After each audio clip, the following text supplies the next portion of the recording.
Hello दोस्तों, नमस्कार। Welcome to this video. उम्मीद करता हूँ आप सब बहुत बढ़िया होंगे। तो फिलहाल तो आपके जीआईसी एल्टी ग्रेड के मेंस के फॉर्म भरे जा रहे हैं। बढ़िया क्या उलझन हो गई है। हम अपनी पढ़ाई लिखाई छोड़ करके मेंस के फॉर्म भरने में जुटे हुए हैं। तो ये इस चीज को लेकर के आपकी छुआ भर मैसेज आ रहे हैं, कमेंट्स आ रहे हैं, कॉल आ रहे हैं कि सर ये करना, ऐसे करना, वैसे करना, कैसे करूं, ये डाउट वो डाउट। कारण क्या है जानते हैं? क्योंकि बहुत दिनों के बाद ये अवसर मिला हुआ है और प्रीलिम्स क्वालिफाई हुआ है, मेंस का फॉर्म भरना, हमको ज़्यादातर चीज़ें पता है, फिर भी हम पूछना चाहते हैं, कंफर्म करना चाहते हैं कि कहीं गलती से भी हमसे कोई गलती ना हो। तो आज के इस वीडियो में सारे डाउट्स को क्लियर करूंगा। उसके साथ आपके प्रीलिम्स के बचे हुए विषयों के रिजल्ट्स कब तक आएंगे उस पर भी इस वीडियो के माध्यम से हम बात करेंगे। साथियों, आप सबके बहुत ज़्यादा कमेंट्स आए, बहुत मैसेज आए, बहुत कॉल आए। पिछले कुछ दिनों में बहुत ज़्यादा बिजी था, इस वजह से मैं आप लोगों को वीडियो के माध्यम से जवाब भी नहीं दे पाया। पॉसिबल जितना हो सकता था मैं उतना जवाब दे रहा था। आपके सवाल थे आपकी मदर फादर के जो है इनकम को लेकर के, एड्रेस को लेकर के, और उसके साथ साथ जो फॉर्म फिलअप कर रहे हैं उसमें एडमिशन डेट, पासिंग और लीव को लेकर के, और उसके साथ साथ जो आपके नॉन एजुकेशनल जो डॉक्यूमेंट्स हैं उसको नया बनवाना है कि पुराना ही चल जाएगा, कब तक का वैलिड होगा।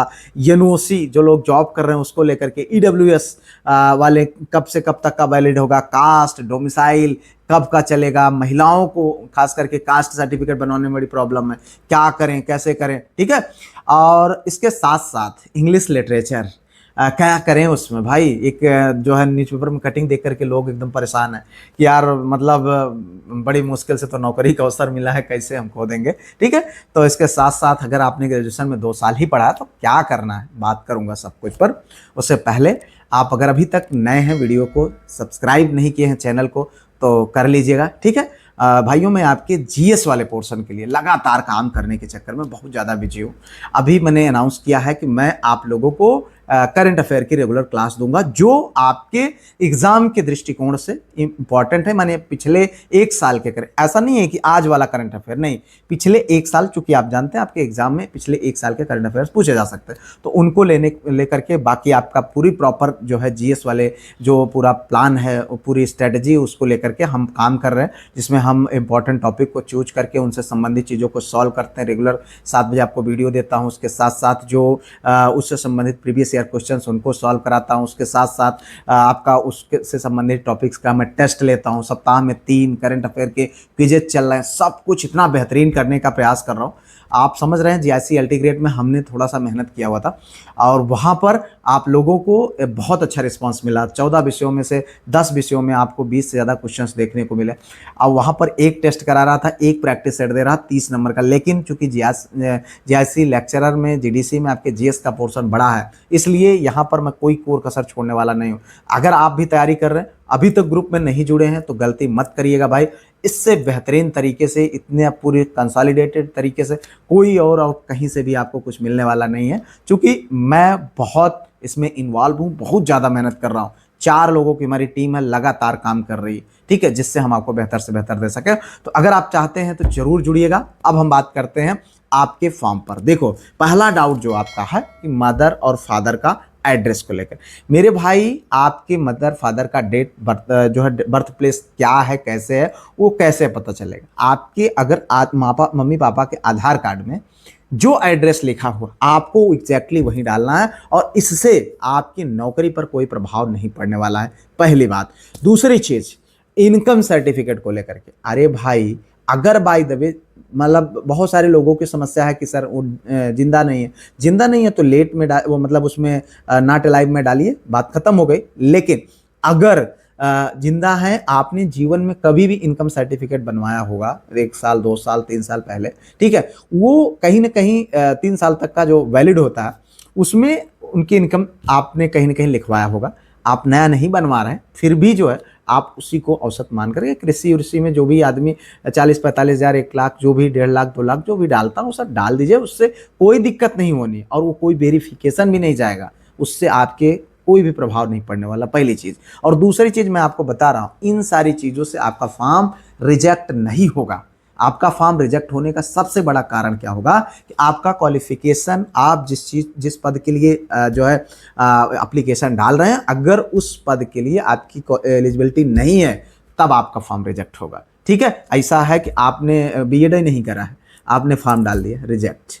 आपने ग्रेजुएशन में वो सब्जेक्ट ही नहीं पढ़ा, आपने फॉर्म डाल दिया, क्योंकि फर्स्ट टाइम तो ऐसा कुछ था नहीं, तो वो आपका फॉर्म रिजेक्ट। बाकी इन सारी चीज़ों से आपका फॉर्म रिजेक्ट नहीं होगा, ठीक है, उसकी लेकर के आप चिंता मत करो, भरोसा रखिए, ठीक है। अब उसके बाद हम बात करते हैं, जैसे मान लीजिए आपने कोई क्वालिफिकेशन है आपका, आपने मान लीजिए हाई स्कूल आपने 2008 में पास किया है, जैसे मेरा है, ठीक है, 2008 में आपका हाई स्कूल है। अगर मान लेते हैं आपने एडमिशन करवाया 2007 में, या आपका एडमिशन हुआ है, आप 2008 में पास आउट हुए हैं और उसी साल आपका लीव भी हुआ है, तो कहीं ना कहीं आपको वही डालना है, उसमें बहुत ज़्यादा सोचने विचारने की ज़रूरत नहीं है, ठीक है। इस तरीके से आप डाल सकते हो। उसके साथ साथ और आपको देखो, जो आपका नॉन एजुकेशनल जो आपका डॉक्यूमेंट है, जिसमें कास्ट हो गया, डोमिसाइल हो गया, ठीक है, ये सारी चीज़ें आती हैं, उसको आपको नया बनवाने की ज़रूरत नहीं है। जो आपने का पहले ही बना हुआ है, ठीक है, और आप साइड पर शो कर रहा है, उसी को लगाओ। ऐसा नहीं है कि फॉर्म भरते वक्त आपका दूसरा था, अब आप दूसरा नया बनवाने, कुछ बनवाने की जरूरत नहीं, वही चलेगा भाई, वो वैलिड है, उसकी लेकर के कोई दिक्कत नहीं है, कोई कंफ्यूजन नहीं होना चाहिए, ठीक है। एक चीज, और दूसरी चीज जो एनओसी को लेकर के है, बहुत सारे लोग एनओसी में आपने जो कहीं भी आप अगर जॉब कर रहे हैं, आपने एक एप्लीकेशन भरा होगा अपने प्रिंसिपल को या अपने अधिकारी को, उससे अप्रूव किया होगा, वही अप्रूव वाला लेटर आप डाल दीजिए बस।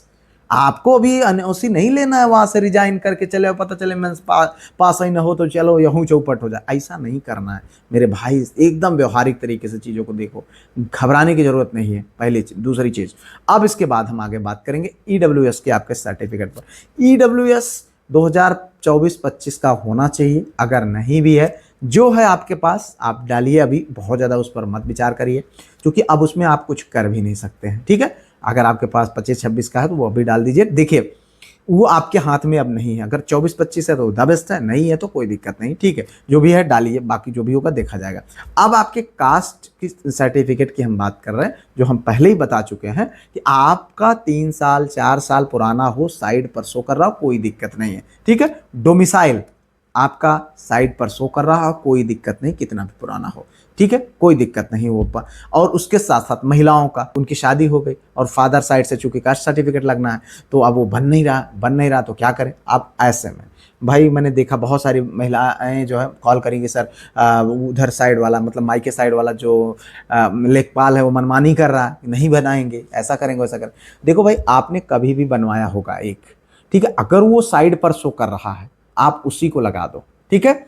अभी उसका स्ट्रेस मत लीजिए, कोई दिक्कत नहीं, ठीक है। आपने कभी भी जो भी आपका बना हो 2 साल 4 साल 5 साल पहले, अगर आपका वो शो कर रहा है साइड पर, तो आपको चिंता करने की जरूरत नहीं, उसी को डाल दो, ठीक है। अब उसके बाद कि इंग्लिश लिटरेचर कोई बड़ा इशू नहीं है, जो आपका भी सर्टिफिकेट है आप उसी को अपलोड करो, कोई दिक्कत नहीं है, ठीक है। अब उसके साथ साथ अगर बाय द वे बनवाना पड़ेगा तो बनवा लीजिएगा मेंस में, मतलब डॉक्यूमेंट वेरिफिकेशन के दौरान, अभी उसका कोई इशू नहीं है, उससे कोई दिक्कत नहीं होने वाली है, ठीक है। अब उसके बाद हम बात करते हैं, अगर आपने ग्रेजुएशन में 2 ही साल पढ़ा है, चूंकि वहाँ पर 3 साल के आपका जो सब्जेक्ट्स मांगे जा रहे हैं, इससे जाहिर है कि आप 2 साल पढ़े हैं तो आप उसका जो है उतना डाल दीजिए, आप बिल्कुल एलिजिबल होंगे, कोई दिक्कत नहीं होगी। और इसके साथ साथ उसका आप जो है आप उसका फॉर्म लिख करेगा। बहुत सारे लोग कहने लगे सर क्या प्री वाला भी फॉर्म भेजना है क्या? अरे नहीं भाई, जब मेंस आपका हो गया, मेंस का फॉर्म खुल गया, तो प्री के फॉर्म को भेजने की क्या ज़रूरत है। आप मेंस का फॉर्म जो आपका सबमिट करेंगे, उसमें जो जो आपने डॉक्यूमेंट लगाया हुआ है, उसके साथ साथ जो डॉक्यूमेंट्स ये वैलिड डॉक्यूमेंट्स है वो आप लगाइए, लगा करके आप भेज दीजिए। बहुत देखो, एक चीज़ मेरी बात पर ध्यान रखना कि ये आपका फॉर्म इतना आसानी से रिजेक्ट नहीं होगा, इस बात को आप समझ लीजिए। आप इससे ज़्यादा कोशिश करिए अपने मेंस की तैयारी करने पर। फॉर्म भर दीजिए, भरिए, गलत मत भरिएगा। अगर आप योग्य हैं, आप एलिजिबल हैं, मतलब आप कोई फर्जी नहीं है, तो कोई दिक्कत नहीं है, डरने की बात नहीं है, ठीक है। अब रही बात आपकी डिग्री नहीं मिल रही है आपकी, तो आपको क्या करना चाहिए। देखो, डिग्री नहीं मिल रही है, प्रोविजनल लगा दो। प्रोविजनल नहीं मिल रहा, कुछ मत लगाओ, फॉर्म भर दो, सिंपल सी बात है, ठीक है। कुछ दिक्कत नहीं होगा। आप अभी अगर खोलेंगे लास्ट वाला में, वहां पर यने का ऑप्शन है, डिग्री वाले ऑप्शन में।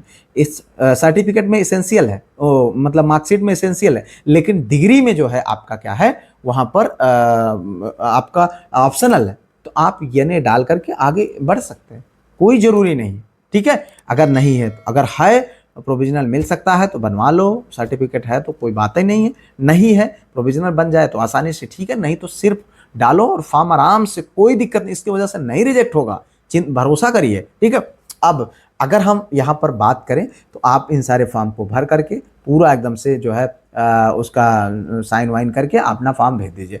अब हम बात करते हैं आपके जो जिन साथियों का रिजल्ट बाकी है अभी, इस सप्ताह ध्यान रखिएगा, ये सप्ताह मंडे से लेकर के सैटरडे तक निश्चित तौर पर आप लोगों के लिए बड़ा क्रुशियल है और उम्मीद है कि सारे रिजल्ट्स देखने को मिल सकते हैं, ठीक है।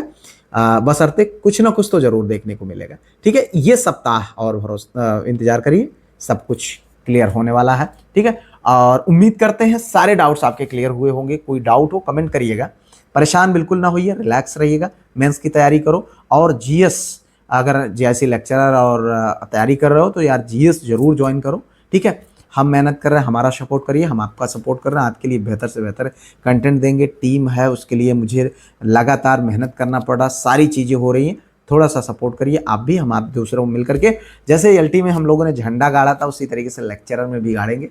इन्हीं विश्वास के साथ इस वीडियो से हम विदा लेते हैं, मिलते हैं किसी और वीडियो में। उससे पहले चैनल को सब्सक्राइब, लाइक, शेयर, हाइप जरूर करके जाइएगा। मिलते हैं किसी और वीडियो में, ठीक है। Best of luck.